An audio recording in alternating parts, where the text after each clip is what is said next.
Okay, folks, we are at that time, so I'm going to call this meeting to order. Ms. Patton, would you please call the roll? Harper, Here. Ingram, Here. Locke, Here. Lockshin. Here. Michaels. Present. Rodriguez, Here. Rogers, Present. Sexton. Store.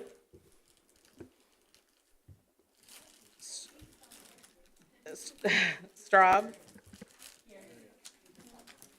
Okay. Store. Okay. Taylor. Okay. Thorsland. Here. Vanish Here. there or not. Wilson. Here. Carter. Cowart. Present. Esri. Here. Portato. Here. Goss. Here. Hanauer Friedman. Here. Patterson. Here. We have a quorum. Okay, for the prayer for tonight, we ask for blessings upon this meeting and people of goodwill everywhere. May we prove ourselves worthy citizens of our country, devoted to truth, sincere in fellowship, and given to service.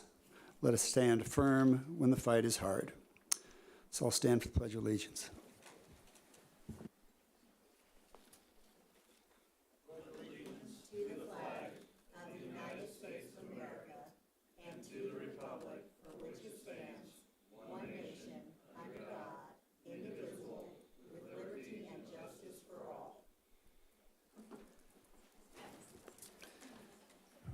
Will the clerk please read the notice of the meeting? Notice is hereby given that a regular meeting of the County Board, Champaign County, Illinois, will convene on March 23rd, 2023 at 6:30 p.m. in the Shields Carter Meeting Room, Brookins Administrative Center, 1776 East Washington Street, Urbana, Illinois, in said county for the purpose of allowing and ordering payments of claims against the county, receiving and acting upon reports of committees, and such other matters as may be brought before said meeting, which said meeting shall continue in session from day to day until the completion of said business. Thank you. Can I have a motion to approve the agenda and addenda? So Okay. moved. Aaron, So made a moved. motion. Second, Leah Taylor. Thank you. All in favor, signify by saying aye. Aye. Opposed, same sign. Motion carries. Okay, we have the date and times for our next regular meetings posted on the agenda. We're down to public participation. I have 3 cards. If there are any more, please bring them forward. First, Ms. Jessica Etheridge, please.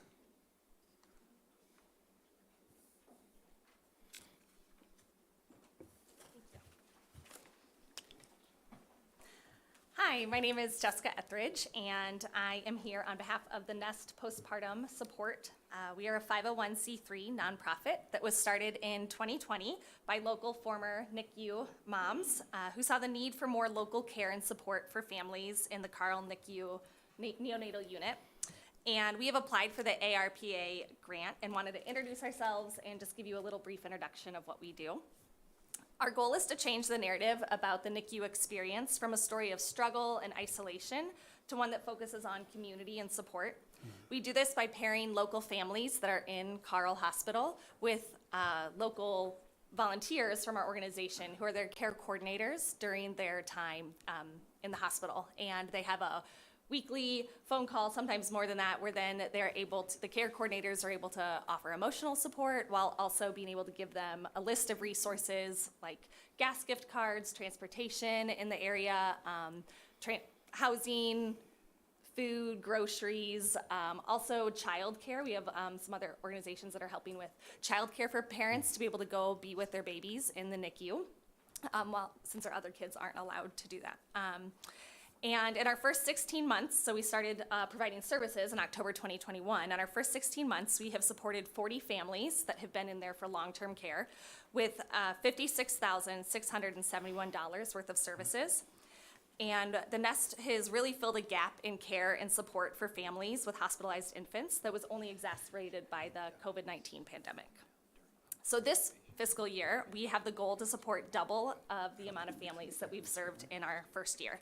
And we are requesting $120,000 from the ARPA grant to cover the expenses of these new services. So our goal is to eliminate barriers for mothers and families in Champaign County so they can be present and focus on caring for their babies, their families, and themselves. We invite you to check out our website to see more. It's thenestpostpartum.org. Thank you.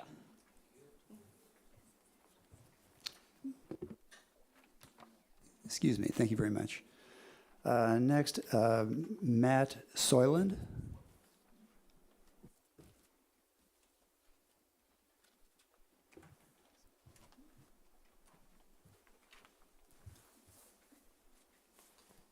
Hello, my name is Matt Soyland. I reside in Urbana. I just wanted to come and speak very quickly about some of the conditions in the county jail.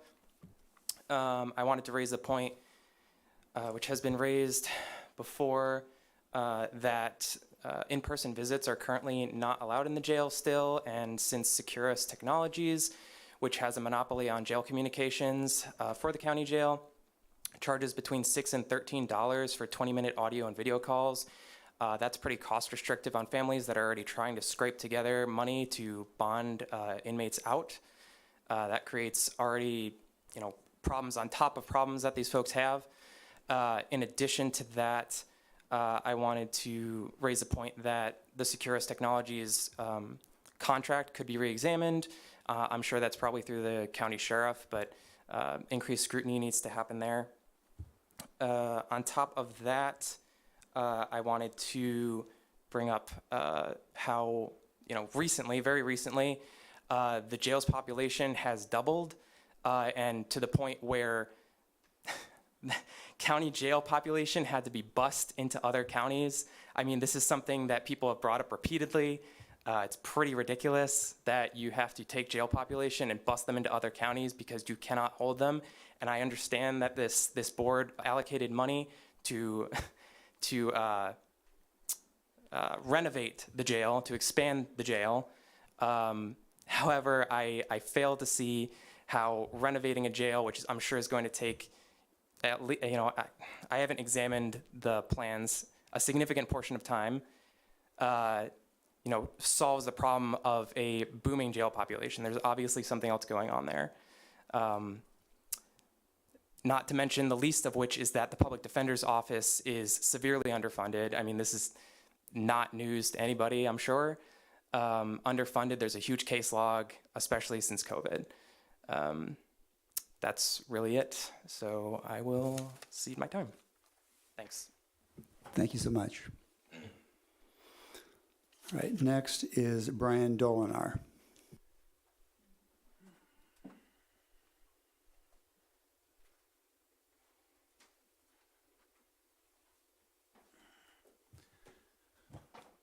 Good evening, folks. My name is Brian Doliner. I'm a local resident of Urbana. I've lived in town since 2004 and been reporting on the criminal justice system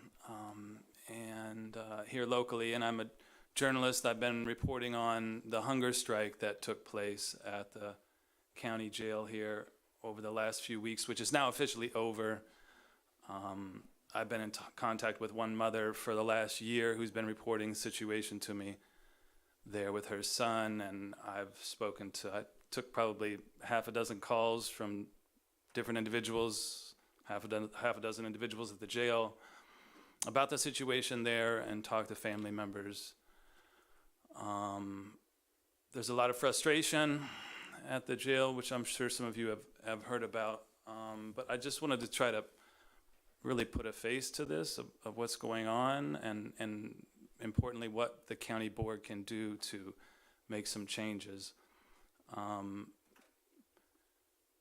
there's individuals in there, who are there for very serious charges, and certainly we're being told by the state's attorney that the people who are in the jail are there for a reason. Yet, we were able to find individuals and bail out one man from the jail for a total of $4,000 that we got him out of the jail. I was there personally, and I met with the parents of the young man, and we went there on a Thursday night to get him out. We went there for about an hour to find out that our cashier's check couldn't be verified by the bank after 5 o'clock, and we were sent home. He spent an additional night there. We had to go back Friday morning and during business hours to finally get the cashier's check confirmed. We were there for over an hour again, and we finally got the young man out. I followed up with the sheriff to find out there is no policy regarding bailout procedure.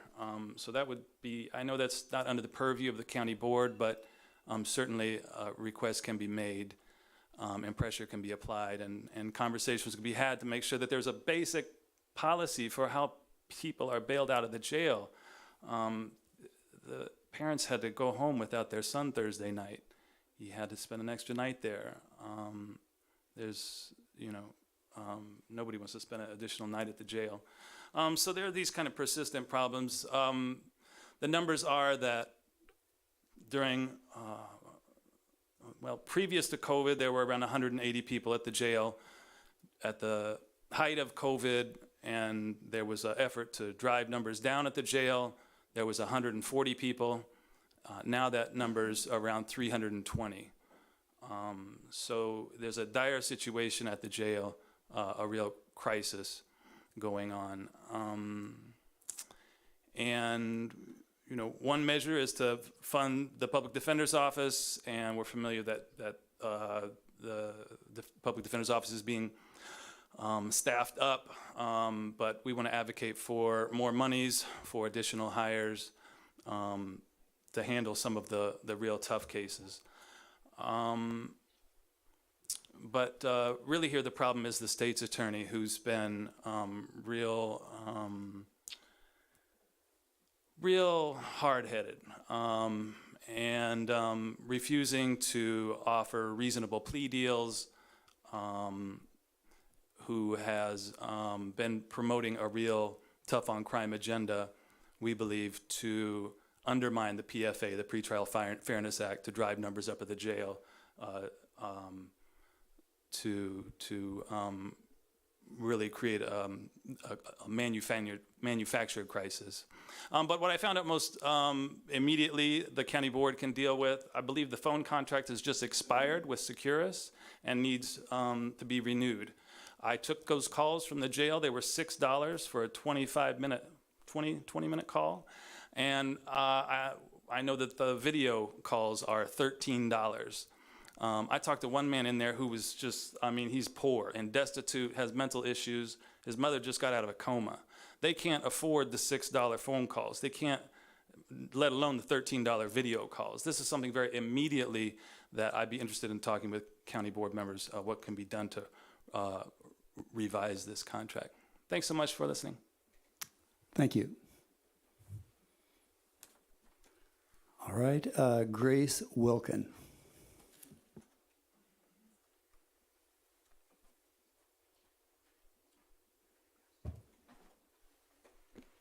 Hi, thank you. My name is Grace Wilkin. I'm on Urbana City Council and the representative of Ward 6. I had two items I'd like to speak about. One was a small question about your FOP labor contract. On the first page there, the wages at the bottom, I'm wondering why they are almost doubling and then tripling in the next few years, the total wage increase at the bottom of that first page. I would definitely appreciate some clarification because I think I'm obviously missing something because that doesn't make sense to me the way that the wage increase is stated. Those numbers don't add up. So I'll be watching the rest of the meeting remotely, and I would really appreciate it if you could clarify those numbers. The second point is about the county jail situation. And I can only imagine the gravity of the decisions that you have to make in operating the county jail and housing human beings inside there. I'm here in support of humane treatment and constitutional rights for the people detained in our jail. I have a letter that's so far just from myself as representative of Ward 6. A few other council members may choose to sign on later, and I'll send that to you, as well as the state's attorney, judges, sheriff's office, and some others. So again, I know this is a really complex issue, and I don't have all the answers on how to handle this, but I do encourage you to do everything you can to ensure that people have humane and legal conditions in our jails and legal system. And I'll read what I can of the letter.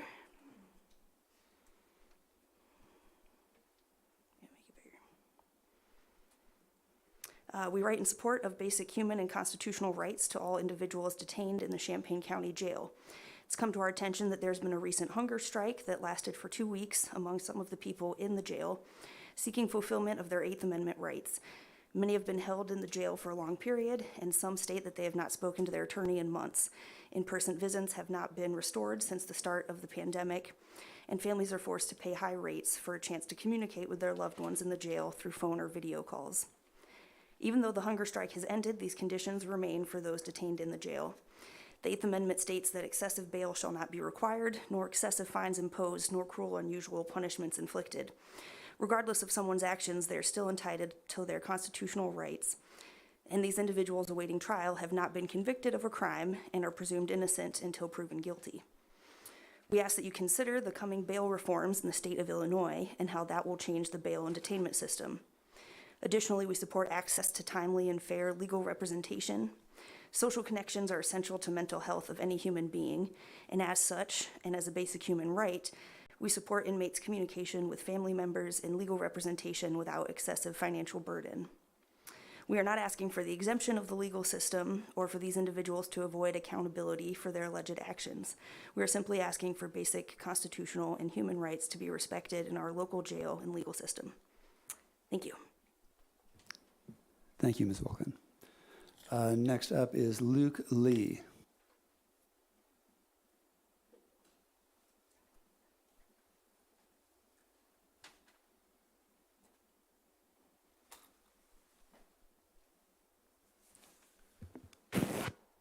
Hi, can you hear me? Hi, I am going to follow up on what folks have already said about the county jail. In the midst of, or in the wake of the hunger strike, the public defender's office does need to be fully staffed as soon as possible, and the case backlog must be addressed immediately. Folks like previous speakers have said have not been convicted of any crime, and especially with the PFA in limbo, that backlog needs to be addressed. And the hunger strike shows that the current conditions are unacceptable. Also wondering why the jail population has doubled since the pandemic-related releases have ended. And I don't know how to say it, but the Securus, the communication and phone company contract, if I understand correctly, is up for renewal soon, or maybe it is right now. The contract does favor the profit interests of the company over the interests of county residents and burdens families with overpriced services. And so as this contract is up for renewal, it must be renegotiated to make sure that, folks who are in the jail can contact their families and loved ones, without it being a burden. Thank you. Thank you, Mr. Lee. Next up is Linda Turnbull.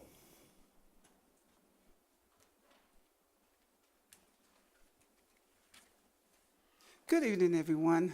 I'm Linda Turnbull, as you know. I just want to come to give my support to your new member, Mr. Pugh, who I supported, and I know he will do a great job Took me a long time to research him, so I know he'll do a good job. So you guys, join in and be nice to him, and you guys all work together. Bye-bye. Thank you, Linda. Does anyone else want to address the board at public participation? Hearing no one else, I'm going to close public participation. Move on to the next agenda item. Item 8, adoption of resolution 2023-68, appointing new county board member in District 11 to fill Wayne Williams' unexpired term ending November 30, 2024. Thank you, Kyle.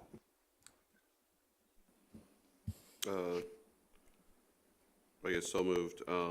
Whereas Wayne T. Williams Jr., a county board member in District 11 for Champaign County, was with a term ending November 30th, 2024, submitted his resignation from that office effective March 1st, 2023, and whereas pursuant to 10 ILCS 5-2511, when a vacancy occurs in any elective county office, the county board shall declare that such vacancy exists, and notification thereof shall be given to the County Central Committee of each established political party, and the vacancy shall be filled within 60 days by appointment of the county board chair with the advice and consent of the county board. And whereas notification of the vacancy was sent to the County Central Committee of each established political party, and whereas pursuant to a recommendation from the Democratic Central Committee, the county board chair recommends the appointment of Brett Pugh to fill the unexpired term of county board member in District 11 ending November 30th, 2024. And whereas the county board chair also recommends the appointment of Brett Pugh to serve as a member of the Highway Committee, replacing Wayne T. Williams Jr. Now, therefore, be it resolved by the County Board of Champaign County that the appointment of Brett Pugh to fill the unexpired term ending November 30th, 2024 of Champaign County Board Member, District 11 is hereby approved. Sorry, I probably should have asked for the motion ahead of this, but now you have all the information on Mr. Pugh. Can I have a motion to approve this resolution? Chair Patterson, second by Leah Taylor. All in favor signify by saying aye. Aye. Opposed, same sign. Motion carries. Welcome, Mr. Pugh. Thank you.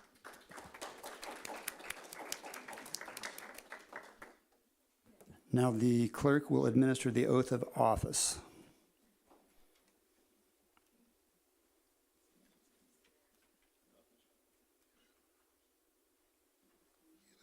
You can just approach him if you want. You can use this mic. Will you turn on the mic for it? Oh, yeah. Thank you. After I say aye, you're just gonna say your full name, and then I'm gonna read the oath, and then afterwards you say I do. Okay. I, Brett Pugh, Having been elected to the position of county board member in the state of Illinois and the county of Champaign aforesaid, do solemnly swear that I will support the Constitution of the United States and the Constitution of the state of Illinois, and that I will faithfully discharge the duties of the position of county board member to the best of my ability. I do. Congratulations. Thank you. Welcome to the county board. Just need you to sign these two, and then we'll send you a copy, okay? Yes, ma'am. And sorry.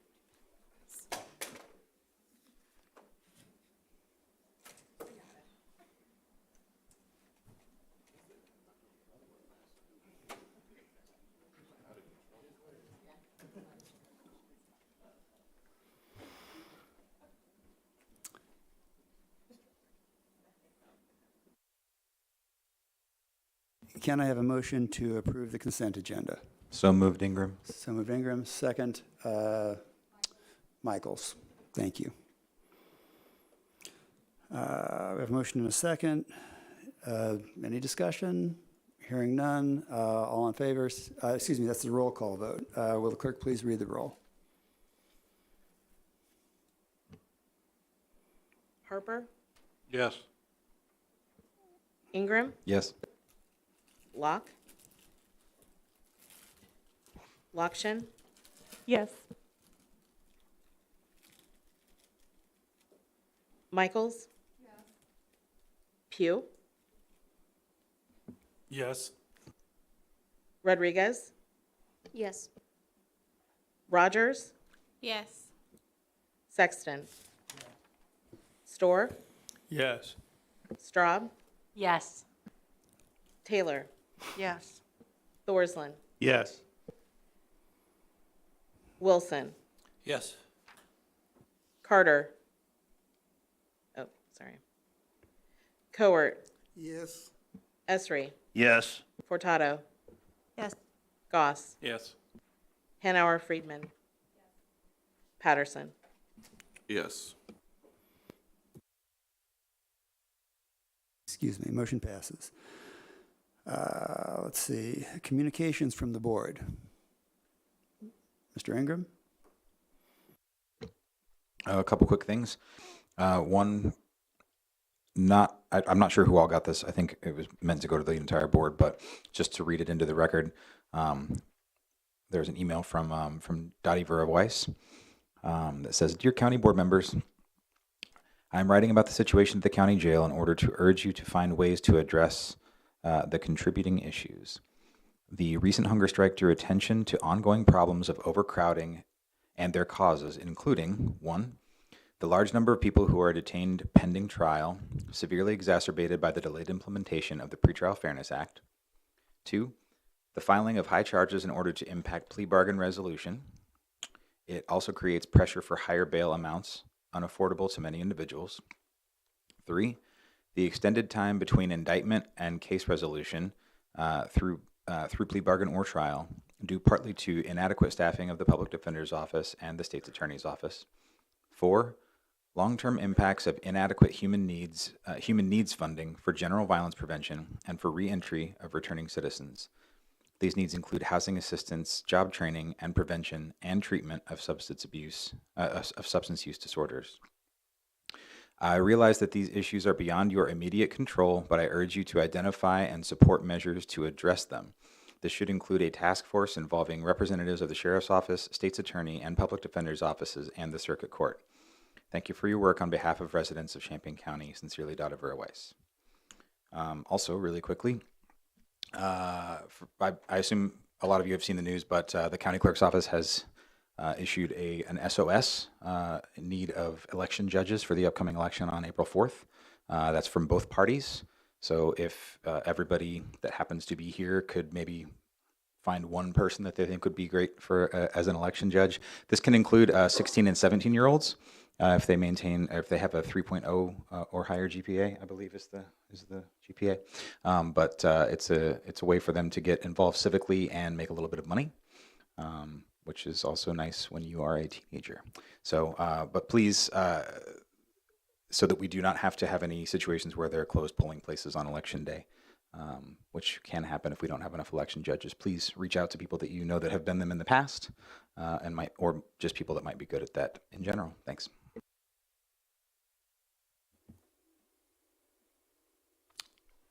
Mr. Wilson? Thank you. Just a real brief comment. March 29th, which is just around the corner, is the National Vietnam War Veterans Day. I just want to acknowledge the veterans that thank you for your service. If you served during the Vietnam War, that was part of my period of service too. But anyway, March 29th is the National Vietnam Veterans Memorial Day or Recognition Day. Thank you.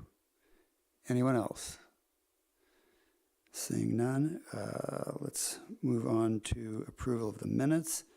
Would there be any objections to doing this in omnibus fashion? Does anyone have any problems with the minutes? All right, seeing none, this would be for approval of minutes for January 19th, 2023, the regular meeting, January 19th, 2023, regular meeting, February 23rd, 2023, regular meeting, and February 28th, 2023, study session. Can I have a motion? Okay, Mr. Goss with a motion. Second from Mr. Patterson. All in favor signify by saying aye. Aye. Aye. Opposed, same sign. Motion carries. Thank you. Okay, on to item 8. We have there's a summary of action taken from the County Facilities Committee. Item 1 is adoption of Resolution 2023-60, authorizing a lease agreement between the County of Champaign and the Illinois Attorney General. Can I have a motion, please? So moved. Okay. It's a fight. Ms. Straub, second by Mr. Thorsland. Discussion. Ms. Lockshin. Jenny Locke pointed out to me that there is an error in Article XVI, the Prompt Payment Act. That should be 30 ILCS 540/0.01, not 3. Oh, sorry, page 61. I think we're doing the minutes. No, we're onto the facilities. Oh, Yeah. okay.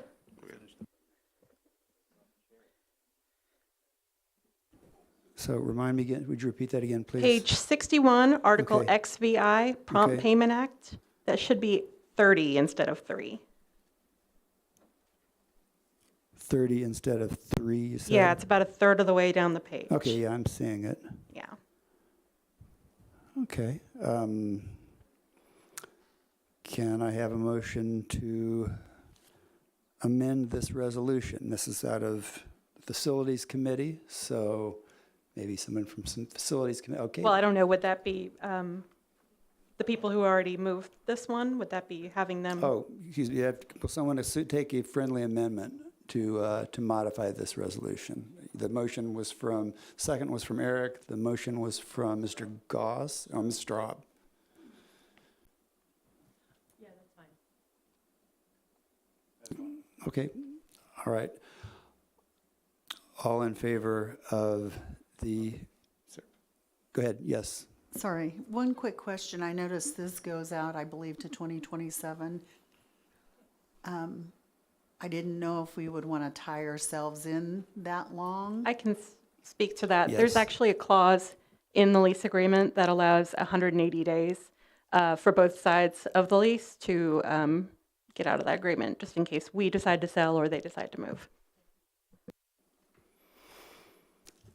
All right, we have an amended motion. Yep, oh, I'm sorry, go ahead, Mr. Wilson. Thank you.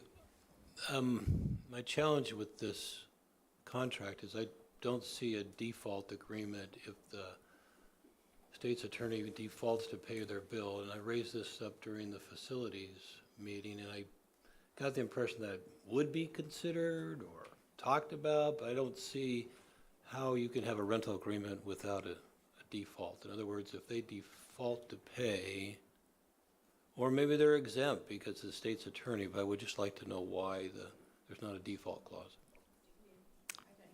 Go ahead. Mr. Wilson, during that meeting, you might recall that I advised you to maybe reach out to Mr. Bannock in the state's attorney's office, who's responsible for this agreement and who also could speak to the law. But the Prompt Payment Act in Article 30, ILCS 543, going all the way out, it specifically stated, state official or agency is late in payment of a vendor's bill, the agency shall pay interest. The interest is set forth by the statute. The rate at which it is paid is set forth by the statute. When we're dealing with a state agency, that is our remedy. We can't put a default clause in there. And you and I are both new members. We've been, if we speak to the elder members, this has been a long-term tenant. This has been a very good tenant for us. They're not going to just back out. And regardless, if they breach, we can issue our notice that in 180 days you can leave. But they've paid their debts for a long time. Statute provides how the state is to pay us. Statute provides that we can't put a default term on them. And so I'm going to vote yes for this. I will complicate this just a little bit more. My apologies, I had a very hectic afternoon, and your comment reminded me that I did have an email from Dana specifically with regard to this, and I've pulled this up. I can read Mr. Bannock's entire note, but that would take some time, so I will skim down. I'll just go to the last paragraph. This is the from State's Attorney Matt Bannock. I do not believe it is necessary to renegotiate this particular lease on this limited issue, but the county is free to consider including such a paragraph in future negotiations and future leases. And I'll be happy to share this in its entirety with you after the meeting if you'd like. Does that satisfy your question? Thanks, Jennifer, and thank you, Steve. Yeah, appreciate that response, and why don't you forward to me just for my education, so I could always be smarter, but I appreciate that. Thank you. Again, my apologies. That was a prompt, and I remembered I did receive an email from Dana, but in getting out of here, I did not take a look at it until just now. So All right, no worries, thanks. I will forward that to you. Thanks. Okay, we are still back at approval of this item. We have a motion and a second for the friendly amendment to modify. All in favor signify by saying aye. Aye. Opposed, same sign. Motion carries. Thank you very much. We have the summary of action from the Environment and Land Use Committee posted. Summary of action from Highway and Transportation Committee.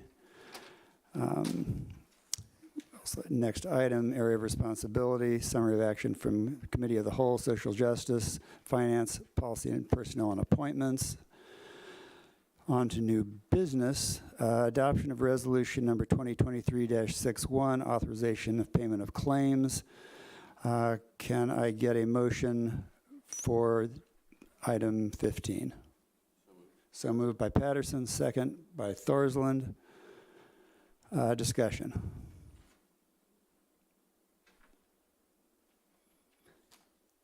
Hearing none. All in favor signify by saying aye. Aye. Opposed, same sign. Motion carries. This next one will probably be a little different. Adoption of Resolution 2023-62, authorizing purchases not following purchase policy. May I have a motion? So moved Ingram. Second. So moved, and second by Lokshin. Thank you. Discussion.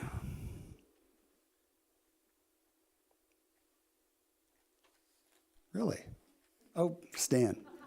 Well, it can't be this quiet. I know the sheriff's not here, and I talked to George before the meeting, yes. Shannon, I would like you to send Dustin my appreciation for sending out his explanation.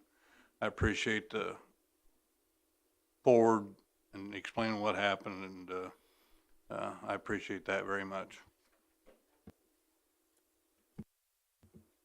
Anyone else? Mr. Ingram.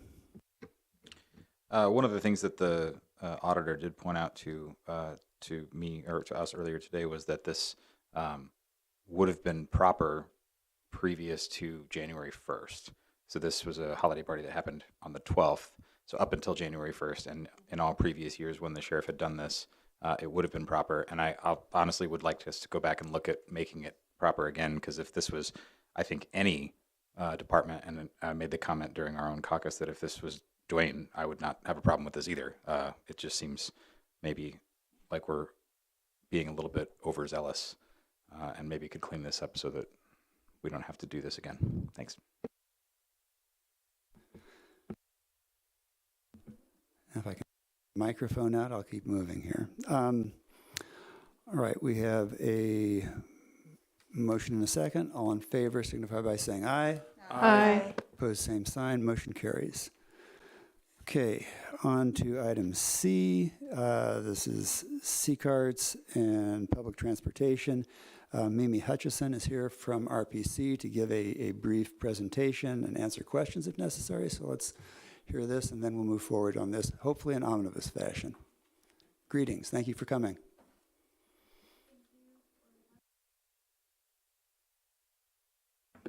Here we go. Okay. Hi, everybody. My name is Mimi Hutchinson. I'm a transportation planner at RPC. I help oversee C-Carts, which is Champaign County's public rural transportation service. And I'm here to present our two annual grants that we apply for and receive year after year. And I will start with an agenda. So for all the new members here and returning members, I'll do a background of C-Carts just to refresh your memory. And then I will go into the 2 grant applications that we'll hopefully be submitting at the beginning of April. So C-Carts started in February of 2011. It didn't have that name at the time. It was run by Chris Rural Mass Transit District. And yeah, they were operating rural public transit service here. In October of 2014, MTD took over, began operating rural public transit service as C-Carts. And now today, C-Carts is operated by MTD, meaning the vehicles live at the MTD facility, and the C-Carts operations manager is an MTD employee, but it's overseen by RPC. So I oversee the service. I submit the financial reports to the state and the federal government, and I apply for the grants as well. And it's funded by FTA and IDOT grants, and then we also have a service contract with the Village of Rantoul that I will talk about in a bit. So C-Carts provides public rural transportation throughout Champaign County. So one kind of leg of the trip has to be in rural Champaign County. You can get a ride from the urbanized area out or vice versa. It operates Monday through Friday from 6 a.m. to 6 p.m. We have 2 different kinds of service, a fixed route service that just runs on the same route over and over. One of our fixed route lines is called the Eagle Express, and it operates just within Rantoul. It primarily serves folks who work at the factory campus on the west side of Rantoul, but it's open to anyone. And then there's the Rantoul Connector, which is another fixed route that goes back and forth between the Rantoul Walmart and Champaign-Urbana. So get people from Rantoul to Champaign-Urbana and vice versa. And then C-Carts also operates a demand response service. So that's curb to curb service. Riders have to request their rides at least 2 days in advance. And you can visit ccarts.com for more information. So C-Carts currently has 13 cutaway buses, which look like the bus in the photo here, and 1 minivan. And the average vehicle age is probably 6 years by now. I think I forgot to update that number from my presentation last year. So 6 years, that is an issue that I'll talk about later on, is the vehicle wear and tear and general aging of our vehicles, which is part of why these grants are important. So on to our current projects and our current funding sources outside of the 2 annual grants that I'm applying for today. We have 5339B funding from the federal government.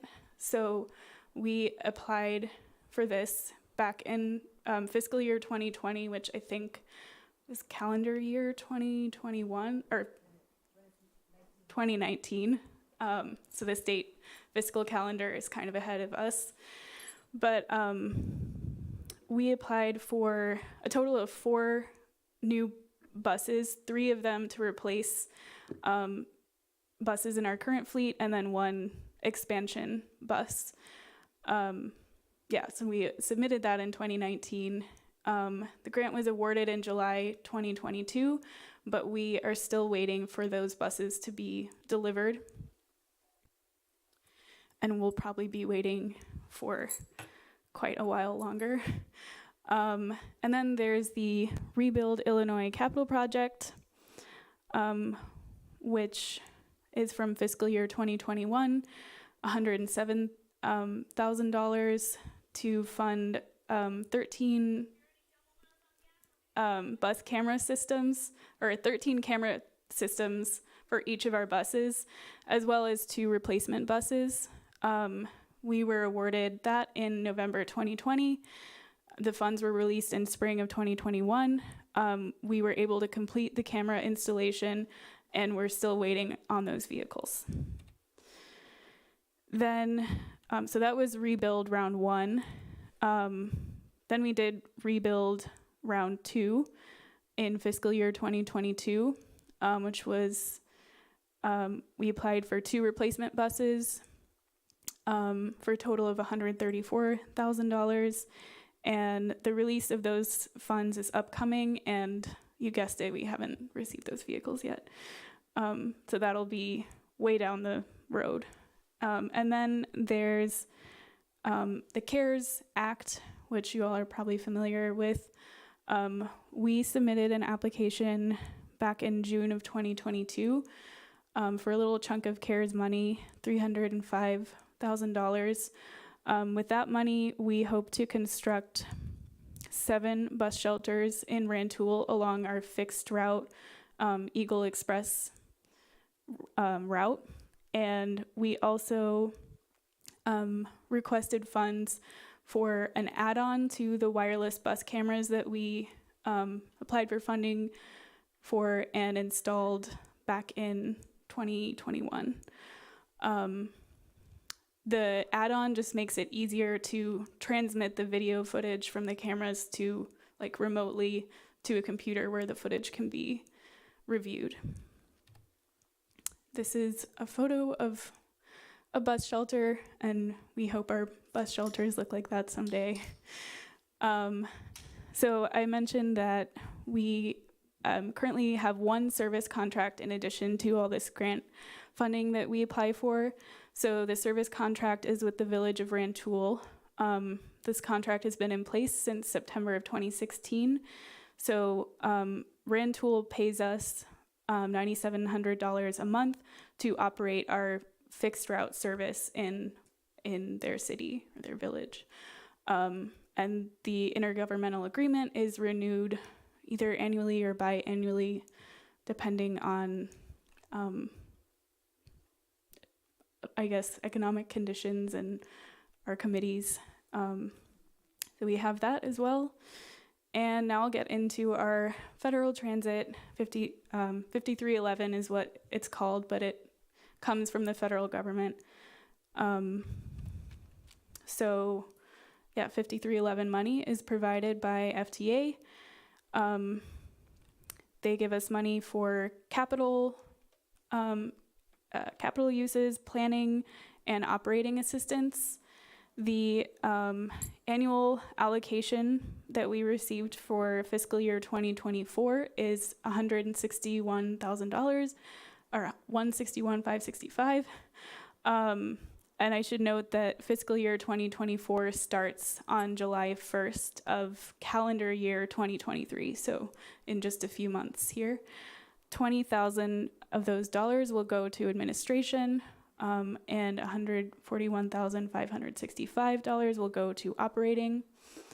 We also received a one-time bonus from the Infrastructure Investment and Jobs Act, which was a federal measure that was passed this year. So that one-time bonus is $16,156. So the total funding that we're allocated this year is $177,721, and the application for this is due on April 3rd. Then we have the Downstate Operating Assistance Program, or DOPE, grant application. I hear it so much I don't even laugh, but yeah, it was kind of funny at first. So the funding for DOPE is provided by IDOT, so it's state level funding. IDOT pays us for 65% of the eligible expenses. The appropriation that we are allotted changes annually. So this year, the allocation was $784,680, which is a 4% increase from fiscal year 2023. And this application is also due on April 3rd. So I'll get into some of the details of why we have this 4% increase this year. Last year, I think we requested a 3% increase, so it's not that different from last year, but just in case you want the details, we budgeted an increase in total wages for our operators and dispatchers from $554,000 in fiscal year 2023 to $606,300 in fiscal year 2024. That is partly due to the fact that we increased our starting wage for our operators from $15.83 to $17.64, which made a huge difference in the staffing levels and the service that we were able to provide. And we also added 4 full-time operator positions so that the operators have some upward mobility opportunity and just opportunities to get more hours. Also, the contract maintenance line item increased from $2,600 to $16,000. That is because we use software to schedule those on-demand rides. So when people call and request a ride, we just plug it into software and let the software tell our operators where to drive that day. So we had a payment term with the scheduling software company, CTS or Foxter. I always refer to it as CTS, but that payment term ended. So we used to pay $150 a month, and now it's going up to $1,303 per month. We also budgeted an increase in vehicle repair related costs. So we were at $78,400 in fiscal year 2023, and now we're looking at $90,900 for fiscal year 2024. That's due to the wear and tear on C-Cart's buses and the overall aging of our vehicles, and the fact that we haven't received any new vehicles in a long time and don't really anticipate to receive our requested vehicles anytime soon. And then we paid a lot for fuel in 2023 because fuel was really expensive, and it's kind of tapered out, so our fuel budget decreased for fiscal year 2024, which is a good thing. And that's all. Do you have any questions? Yes. Go ahead. Is there a chance that the vehicles that you're waiting on, that you would lose that funding, or have those already been paid for and you're just waiting for delivery? The way I understand it is, we have been, the contracts are set in stone. I know that on IDOT's side, they're the ones who deal with the procurement and the acquisition of the vehicles. They had to cancel their bids because the cost of vehicles just skyrocketed, and in order to get them at the same rate that we anticipated when we applied for the grants, they had to cancel the vehicles and go out to bid again. And they might have had to do that multiple times. So, I expect that we'll receive the vehicles. I think it just might take a while for the costs to ease again. Go ahead. Has there been any thought to looking into getting electric or hybrid vehicles moving forward to reduce fuel cost? Yes, so we have actually just kind of signed on to this statewide, it's called the low or no emissions vehicle grant. I don't think that's the official name, but it's something like that. So we've signed on to get one of our vehicles replaced through that grant process that the state is handling. So we just kind of sign on and give our support, and IDOT handles the nitty-gritty of that. But if regular vehicles are taking 3, 4, 5 years to be delivered, I don't think that will happen for a while, but we're planning for it. Go ahead. You mentioned that these grant applications are due. Do you need any letters of support from other elected officials or community groups in order to put with your package, or are you set with those? No letters of support, just the resolutions. Dr. Storr. Thank you. I couldn't help but notice the rather dramatic large increase in the software. Could you, is this the only vendor that's available to do this? I know there are a couple other vendors that rural transit agencies around here use for the same purpose. I would have to talk with the C-Carts operating manager who works at MTD, and also with C-Carts Finance who works at MTD, to discuss that. But yeah, that number does stand out. I'm guessing there's a reason why they didn't look for other software, but I can talk about it. I think Rita is coming up to provide additional information.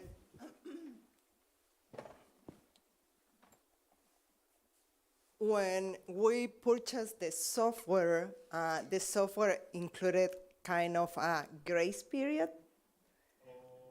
And now we need to pay the full price.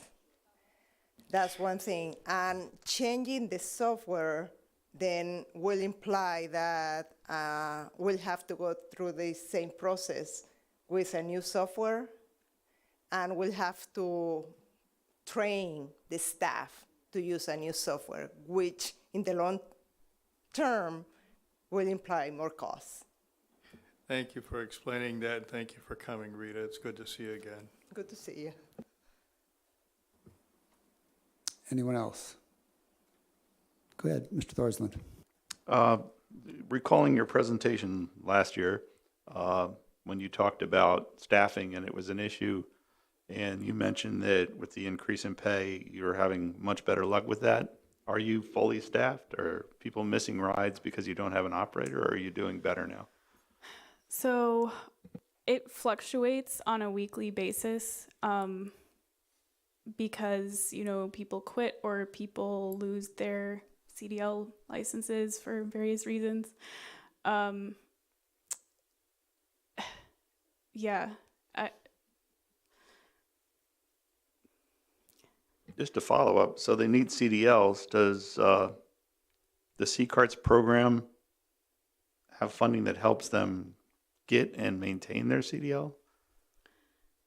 Do they get trained through MTD? Yeah, my understanding is that they get trained by MTD and get their CDL through MTD, but it's not just us. My understanding is that all the transit agencies in the U.S. are having the same problems with hiring operators. Then we have been, I would say, lucky.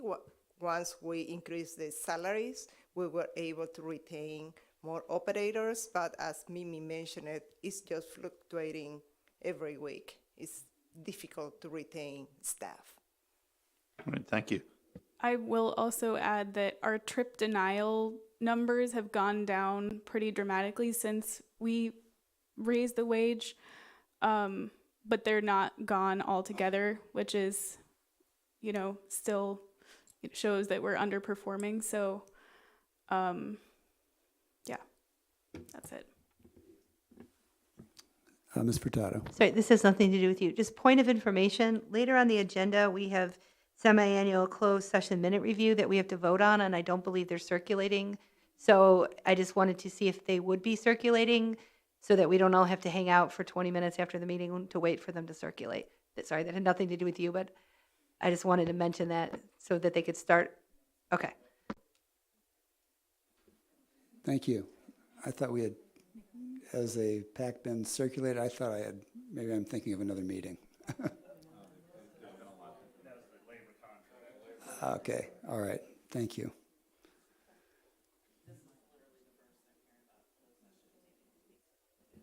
Okay, we have that on the agenda, but we apparently don't have the minutes to be reviewed on hand, so. All right. Well, that will make the meeting just a tiny bit shorter then. All right, thank you for pointing that out, Ms. Furtado. Any further questions with regard to C-Carts, since we've got great folks to answer questions here? Not hearing any. Does it meet with the approval of the board if we vote on this in omnibus fashion? Thank you. All right, thank you very much. Thank you for coming and answering questions. Appreciate your time. Thank you. All right. Seeking adoption of resolution number 2023-63, authorizing execution and amendment of federal 5311 grant agreement. Adoption of ordinance number 2023-7 to provide for public transportation in Champaign County, Illinois.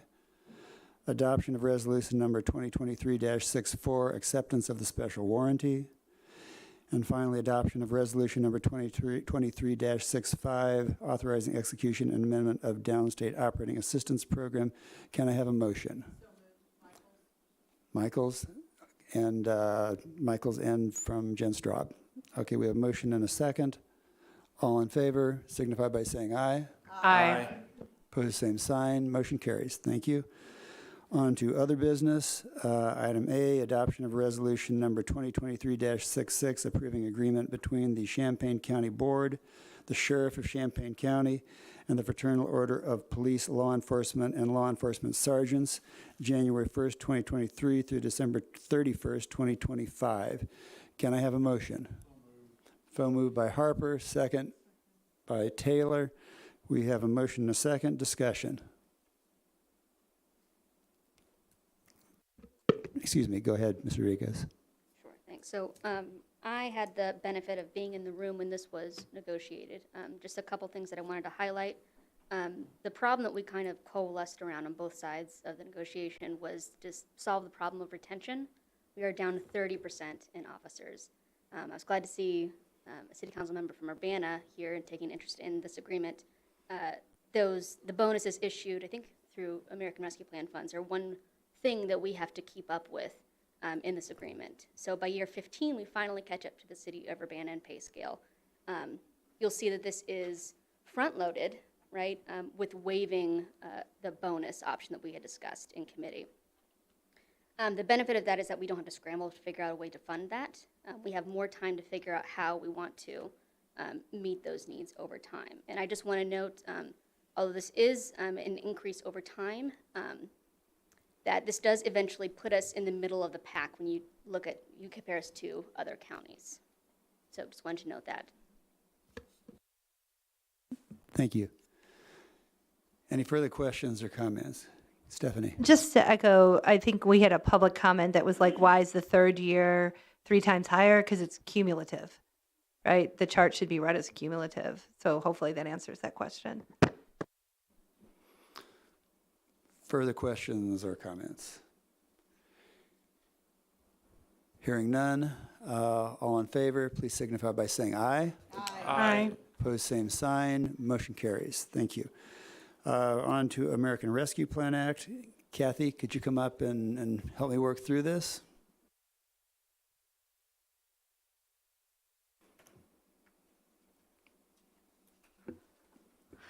So we've included the monthly update that has updated status for some of the projects as we continue to get updated reports. We've also updated the financial projections.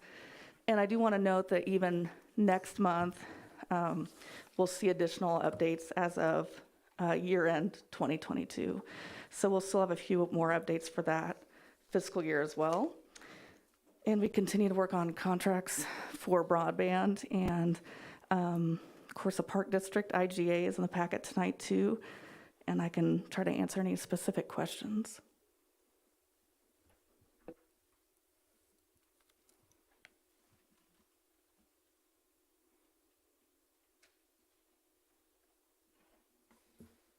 Dr. Storr? Sure. I saw that the Economic Development Corporation had released, had started their Justine Peterson. Do you know how they're doing on the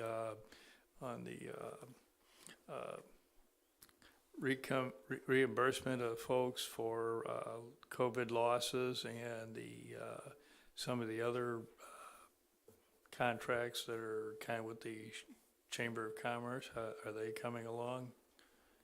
Yeah, so for EDC, the Justine Peterson program, I talked to them last week, and they already had 200 inquiries about the program, so that's good. And there's also still on hold for EDC as a grant program to assist businesses, and we're still waiting on more information to get that contract drafted. As far as the chamber, they're working on their e-commerce website to help businesses be able to sell through that resource, and they continue to get the website and the structure built for that. They've also been having meetings about their microloan program as well, trying to get the parameters set up and their banks that they're working with, and trying to get that still underway as far as the functionality of it. Let's see, was there another one on there? Right, there was the talent attraction Yeah, and, yep. and the, COVID compensation, which I don't, So that one, so EDC was planning on helping out businesses with grants to recover from COVID.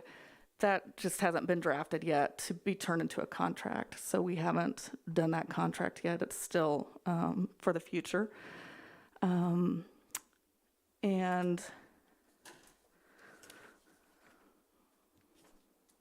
talent attraction. yeah, talent attraction, they're actually should be completing the invoice request for that program. This week, we should get their final requests. They have launched that website and assisted businesses with recruiting employees for their businesses, but we haven't gotten the reporting on it yet because we haven't finalized the funds. Well, I was pleased to see that the Justine Peterson really hit the news media, and I'm glad to hear that they're getting a good response, and that's very encouraging. It sure shows that what a pent-up need we have for that resource.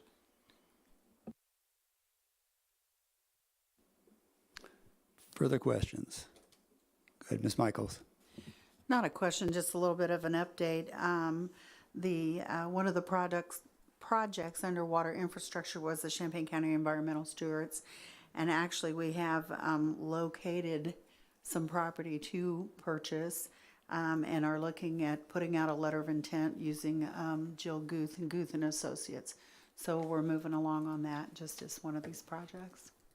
Excellent. Anyone else?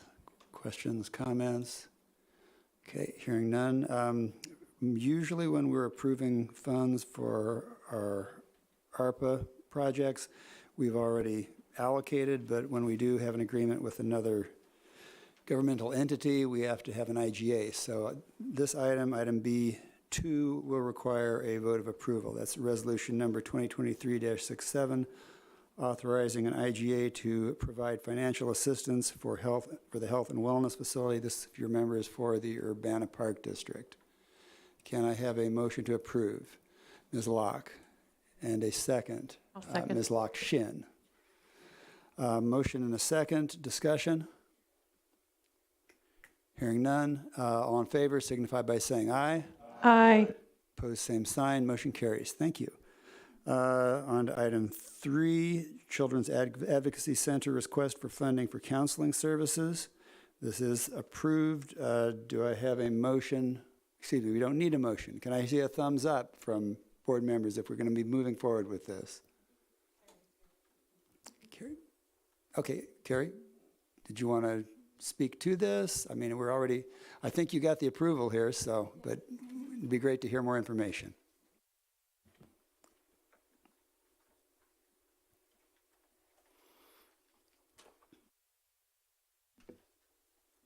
You're on. Am Thank I you. on? Okay.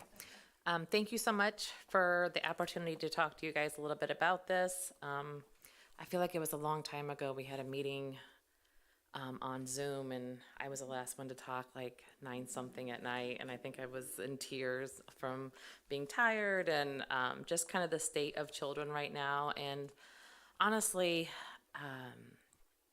not a lot has changed for if any of you have kids that are in school right now.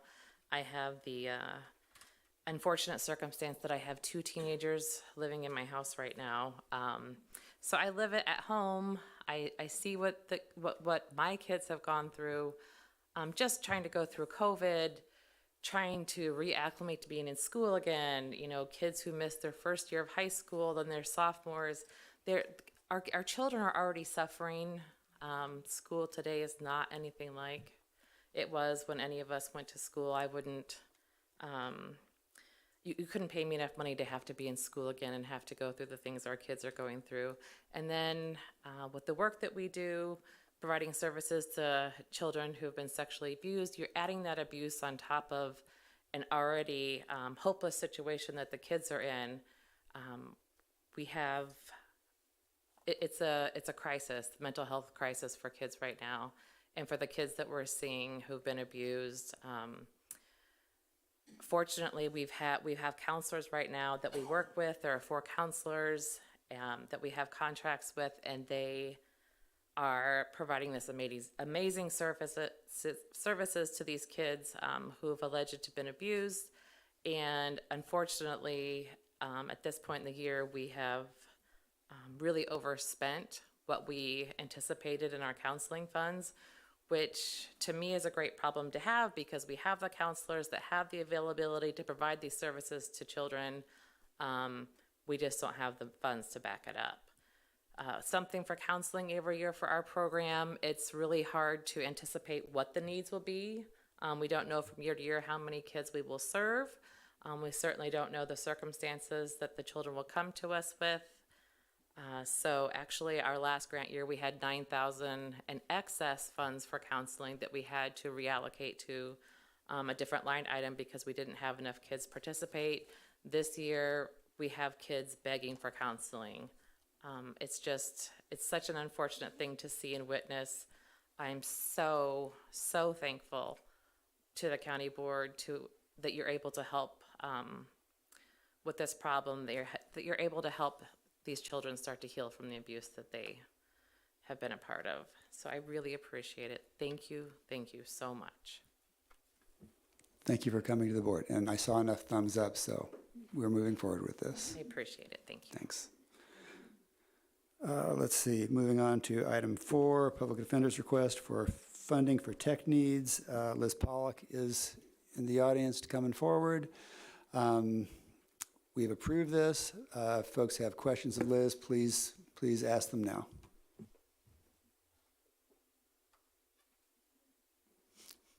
Jenny. My question was, I put it to my caucus and we weren't really sure. I saw that you went to MC for the hardware quote. Was that something that we would need multiple quotes and like bids on, or is that, I don't know how that would work if that's. My understanding is no. Okay. But you might know more than I do. My understanding is that by statute, as long as we have an existing vendor contract with someone who provides this stuff, then we can continue in that contract. And Lenovo is one of the providers. Yes. Stephanie. I think you had communicated before the meeting that the Adobe licenses were actually higher than what was reflected in your memo. Correct. Can you tell the whole board that just so that everybody's on the same page? Yeah, sure. So when I came in, which started on December 5th, and we didn't have Adobe for anybody, I asked what the quote would be, and MC told me that our existing contract expired in February, and he could, if I could pay through the end of February for the licenses, then he might be able to absorb the cost through IT at a later time. I did that. That was why it was prorated to only a few months, because it expired in February, and when we renewed the licenses for 2023, it came through IT. So a year's worth of the license is $120. I paid $28.96 because that was just for December, January, and February. So I was wrong about the cost because I was relying on the prorated version. Jeff. Hi. Besides this, what else do you need? Well, I am very conscious of the fact that we start our legitimate budget process in a couple of months, and I have a very long list to discuss with all of you about that. If you want a preview, I'm happy to give you one, but I'm basically going to be requesting additional salary funding so I can fully fund my last 2 open positions. Those are felony attorney positions. I have filled every other position except for 1 attorney in courtroom A that handles felonies and 1 attorney in courtroom B that handles felonies. I have made the decision to spread around some of that funding. For example, for the new secretary position that you all approved at the last meeting, we have hired, by the way, today I made the offer. So she starts on April 10th, thank goodness. She's going to be fantastic. She's bilingual in Spanish, which will help us with our Spanish-speaking clients. And so I'm very excited to welcome her. But in terms of the last 2 open positions, I need the funding for that. I'm also really interested in looking to obtain a full-time social worker. Right now, I have an intern who is acting as a mitigation specialist who handles all of our things from obtaining medical records for clients, making recommendations for substance abuse treatment facilities, mental health housing, things of that nature, and also handling things like suicide assessment among inmates at the jail, people who we would need to be, seeing somebody to assist with their mental health needs. I had 2 mitigation specialists at the Federal Defender's Office. We have 0. So that would be something I'm very interested in, not to mention some other technology needs. But my understanding is that that comes later. So I'm here in this limited capacity with respect to the ARPA funds. Anyway, okay, Stephanie. So just doing the math, just so we are all on the same page, it looks to me like we're approving about $14,146. Is that around where you are? Okay. Just so we, like, in case anybody wants to know what like the bottom line is. Anyone else with questions? We can do a thumbs up again. All people that would like to provide this funding to Liz Pollock and agree with this, please. Okay, you're unanimous. I do have to say, listening to this makes me sometimes wish that folks that spoke at public comment would hang around till the end of the meeting. It would be most informational for them. Thank you. Thank you very much. We just hope Deb Pressey is listening. Okay, item 5 is the additional disbursement for the Central Illinois Land Bank Authority. This is to provide funding for staff. I know I've had discussion with a number of board members individually about this. This is for the roof and accessibility for porch access that we approved through funding approval from a while ago for about $500,000. They received additional funds as well. Can I have a thumbs up on funding this position? Thank you very much. I know Mr. Davis would thank us if he was here. Okay, could I? Also, just really quick, in case y'all hadn't heard, he, in addition to the $500,000 we have given him, has secured 300 additional thousand, and I think we're going to do like a joint press release with him. So, especially if you live in the rural districts, if you could please, like, get the word out, because we want to make sure we actually spend this money. Okay. Anyone else with comments about this in particular? Okay. Let's moving on. Can I have a motion to remove agenda item 16C? That's the semi-annual closed session minute review, and we will revisit that in So April. moved, Ingram. Okay, a motion from Kyle Patterson, a second from Ed Sexton. All in favor signify by saying aye. Aye. Did I miss you, Mike? I'm sorry. My peripheral, as you get older, your peripheral vision just doesn't work very well. We have a motion and a second. All in favor signify by saying aye again. So I can hear it. Okay, opposed, same sign. Motion passes. Thank you. We are adjourned.